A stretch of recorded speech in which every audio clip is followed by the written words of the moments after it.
En esta parte del programa, Ildefonso Guajardo, diputado federal por el PRI, exsecretario de Economía y negociador del TEMEC. Muchísimas gracias por estar con nosotros. Como siempre, un gusto saludarte.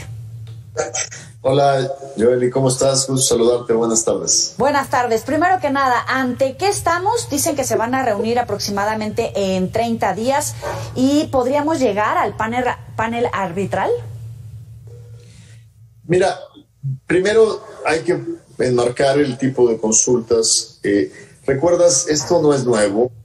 Algunos ya no lo venían anunciando. Tuvimos todo un año donde tanto John Kerry, que vino varias veces a México, como la propia embajadora de USTR, de la representante comercial de Estados Unidos, pues venían afirmando que había violaciones al acuerdo, pero no habían formalmente iniciado consultas. La primera parte pues eran empresas en lo individual que decían, pues si no nos atienden vamos a tener que ir a un panel inversionista-Estado, que son paneles de privados contra el Estado mexicano.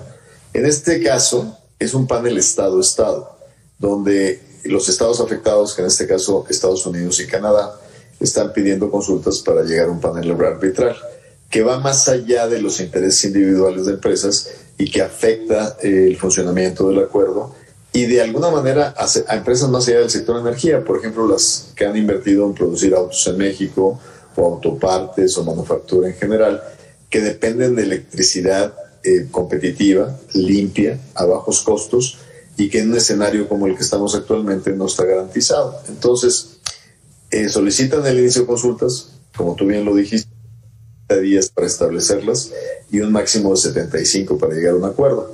Si no llegan a acuerdos, se establece el panel a mediados de octubre y los árbitros de este panel seleccionados, uno por Estados Unidos, otro por México y si se incorpora Canadá, otro por Canadá y hay un par de panelistas o árbitros independientes, tendrán que emitir una resolución. Si la resolución confirma que México ha transgredido o violentado los acuerdos, por lo tanto, México tendrá 45 días para hacer modificaciones que lleguen a satisfacer la denuncia y de no hacerlo, el país demandante tiene derecho a imponer aranceles a las exportaciones mexicanas. Esto ya nos llevaría prácticamente hacia el próximo año, o sea, tomaría como un año para llegar a esas consecuencias. Hay algunos que comienzan a hacer cálculos por pérdidas de 10,000 millones de dólares, sin hablar del impacto también en competitividad. ¿Es así?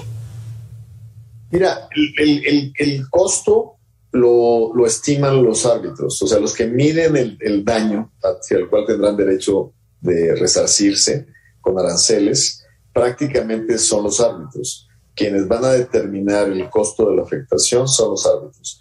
Ken Salazar, por ejemplo, hablaba de una afectación de 30,000 millones de dólares y hay quienes afirman que al menos en esta demanda se involucran 10,000. Pero inclusive 10,000 son muchos porque eso te dan para irte contra 2,000 millones de dólares de exportación de tomate, contra aproximadamente la misma cantidad, 2,500 millones de dólares de exportación de aguacate. O sea, te da suficiente para afectar de manera significativa exportaciones mexicanas. Ahora te pregunto por el capítulo 8. El capítulo 8, es decir, si se hacen modificaciones constitucionales, nos exime de cumplir con los acuerdos firmados como estados en el TEMEC. Mira, hay que ser muy claros. Tú sabes que desde que hubo elecciones en México, invitamos a un representante a formar parte del equipo de negociaciones que llegó en la parte final. Prácticamente cerramos el 27 de agosto y fue después de la elección de julio que se incorporó el representante del nuevo gobierno. Y claramente para nosotros era muy importante que sea el nuevo gobierno el que determine si estábamos de acuerdo con lo negociado, porque finalmente tenían mayoría de senadores de Morena y eran los que iban a aprobar. Entonces el capítulo de energía, prácticamente el tema de energía, se sentó el embajador Seade a negociarlo. Y sí hubo un impasse, como bien lo dijo esta mañana el presidente.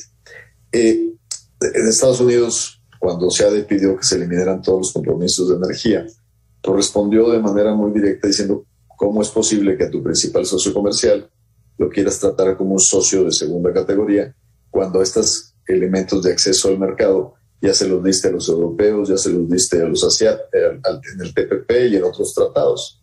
Entonces, llegaron a un acuerdo de modificar un capítulo que es el que era solamente de hidrocarburos, el octavo, donde era básicamente de lineamientos de principios de cooperación, y lo cambian para reflejar el párrafo constitucional de que el petróleo es de los mexicanos, lo cual es cierto, y un párrafo que abarca todo el tratado de que México es soberano, como cualquier país es soberano, y puede cambiar sus leyes y su constitución cuando así lo deseen.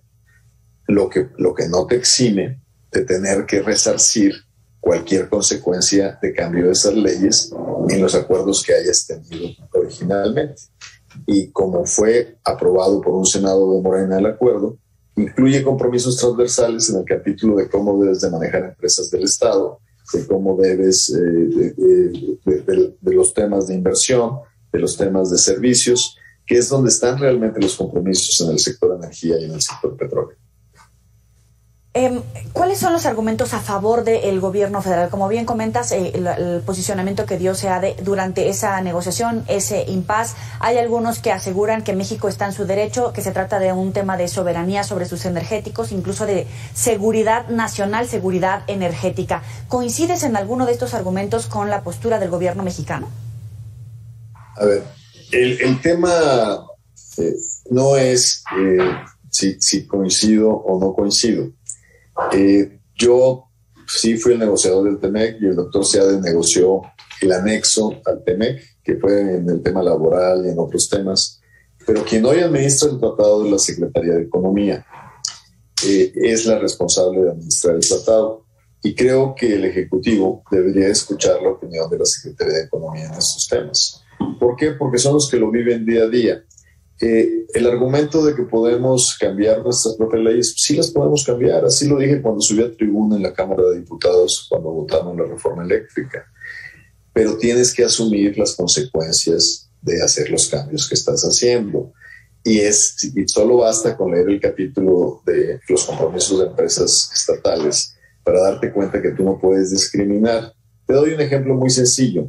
Hace poco se le dio a Pemex la posibilidad de seguir contaminando con sus gasolinas al aplazar 5 años su cumplimiento con gasolinas de más alto octanaje para reducir la contaminación. Y resulta que esa ampliación se la da Pemex a sí misma, pero no se la otorga el gobierno Pemex, pero no se le da a gasolinas importadas. Pues es un trato discriminatorio que está claramente sancionado como violación al tratado. Y así te puedo encontrar 1000 ejemplos de violaciones al tratado. Así es que no es cuestión de decir que si el gobierno tiene el derecho soberano, y así está reflejado en el tratado, de hacer lo que el gobierno quiera. Pero tanto tú como yo hemos escuchado al presidente que gracias al acuerdo hemos recibido inversión, hemos generado empleos, hemos aumentado nuestras exportaciones. Pues si quieres dulces, pues tienes que cumplir con lo que acuerdas para seguir recibiendo los dulces. Y eso no es un tema de soberanía, es un tema de la eficiencia del mercado energético y del futuro competitivo de México en energías limpias. Para concluir, de los comunicados emitidos por el gobierno federal, me da la sensación de que tratan de minimizar el impacto, diciendo que pues, las disputas comerciales están previstas en los tratados comerciales de esta magnitud, como lo tiene México frente a Estados Unidos o con los canadienses, que no se va a acabar en todo caso el TEMEC, pero tiene un punto relevante cuando se trata del sector energético y la inversión multimillonaria, particularmente en este sector frente a otros, por ejemplo, con Canadá o con Estados Unidos. Yo estoy totalmente de acuerdo con la afirmación que hace el gobierno de que los tratados, la gran ventaja que tienen es que también te dan los mecanismos para dirimir diferencias o controversias. Eso es un buen elemento del tratado, que hasta cuando estás en desacuerdo te da lineamientos para poder conseguir acuerdos. Y eso es una gran ventaja. Es muy diferente a la disputa comercial de China, que no está regulada por un acuerdo comercial y que se puede escalar de manera terrible.